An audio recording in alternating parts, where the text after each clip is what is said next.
Selamat datang kembali di pembahasan kita. Hari ini kita mau ngupas sesuatu yang penting banget nih, yaitu passion, semangat mendalam itu, dan juga perseverance, kegigihan.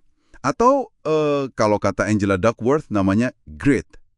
Sumber utama kita buku dia, Grit, The Power of Passion and Perseverance. Kita mau coba gali nih, kenapa sih grit ini sering dibilang lebih penting dari bakat buat sukses jangka panjang? Kayak menantang mitos gitu ya. Betul sekali. Dan Duckworth ini kan nggak asal ngomong ya. Dia riset, termasuk di West Point, akademi militer yang ketat banget seleksinya. Dia nemuin sesuatu yang agak mengejutkan tentang apa yang bikin orang bertahan. Bukan cuma soal skor tes atau bakat awal gitu. Jadi kita bakal fokus ke sana, ke pendorong pencapaian yang sebenarnya. Oke. Mari kita bedah deh. Emang kontras banget sih. Kita sering kan, wah dia berbakat banget. Tapi data Duckworth ini nunjukin hal lain ya. Mulai dari West Point dulu kali ya. Boleh. Di West Point itu ada fase awal, namanya Beast Barracks. Gila, itu keras banget. Banyak yang nggak kuat gugur gitu.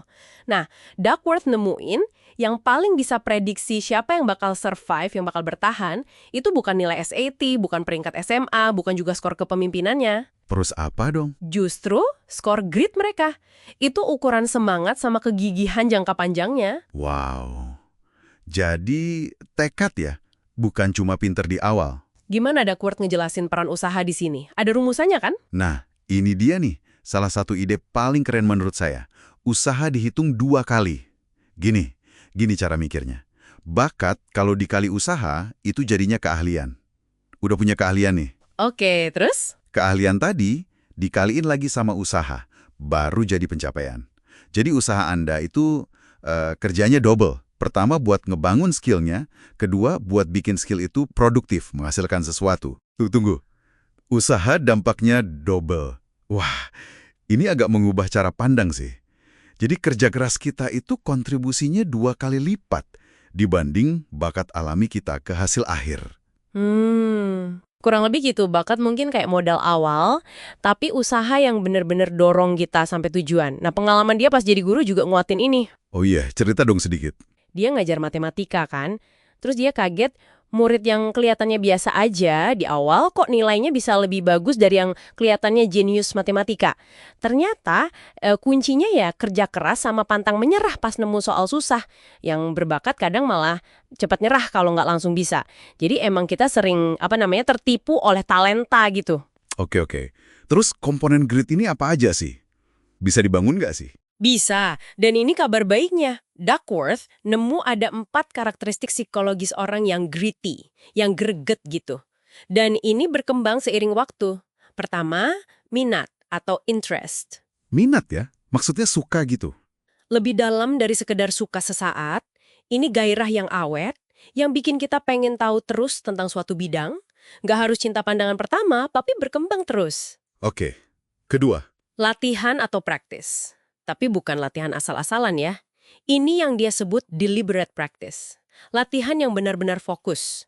Jadi kita sengaja nyari kelemahan kita, nentuin target spesifik, latihan konsen, minta feedback, terus ulang lagi sambil diperbaiki. Kerja keras yang cerdas lah. Penting nih, latihan terarah. Ketiga. Tujuan atau purpose. Nah, ini soal keyakinan kalau apa yang kita lakuin itu bermakna. Ada kontribusinya ke sesuatu yang lebih besar dari diri kita sendiri. Seringnya sih buat bantu orang. Ini kayak bensin jangka panjang gitu. Biar nggak gampang down ya kalau lagi susah. Sip. Terakhir? Yang terakhir, harapan atau hope. Tapi ini bukan cuma berharap pasif ya. Ini nyambungnya ke mindset, pola pikir kita. Mindset ya. Gimana tuh hubungannya? Ini bedanya antara growth mindset sama fixed mindset. Growth mindset itu percaya kalau kemampuan kita bisa dikembangin lewat usaha, belajar dari gagal. Kalau fixed mindset, percaya kemampuan itu ya udah dari sananya tetap. Nah, harapan dalam grit ini kuat banget kalau kita yakin kita bisa jadi lebih baik, bisa berkembang. Oke. Jadi pas ketemu tantangan, orang growth mindset mikir, oke, ini kesempatan belajar. Kalau fixed mindset mikir, waduh, emang aku nggak bakat. Contoh Scott Barry Kaufman itu pas banget ya di sini. Betul. Kaufman itu dulu dianggap nggak mampu, nggak lolos program anak berbakat. Tapi dia punya grit, nggak nyerah, nemu passionnya di psikologi, sampai akhirnya dapat gelar doktor dari universitas top. Itu nunjukin banget potensi awal bukan segalanya. Lingkungan juga ngaruh kan tapi? Oh iya, jelas. Singkatnya sih, budaya yang dukung grit itu penting. Kayak tim olahraga atau kantor yang suportif tapi juga nuntut standar tinggi. Sama pola asuh juga. Wise parenting istilahnya. Jadi dukungan iya, tuntutan juga iya, kombinasi. Oke, sip. Coba kita rangkum dulu nih.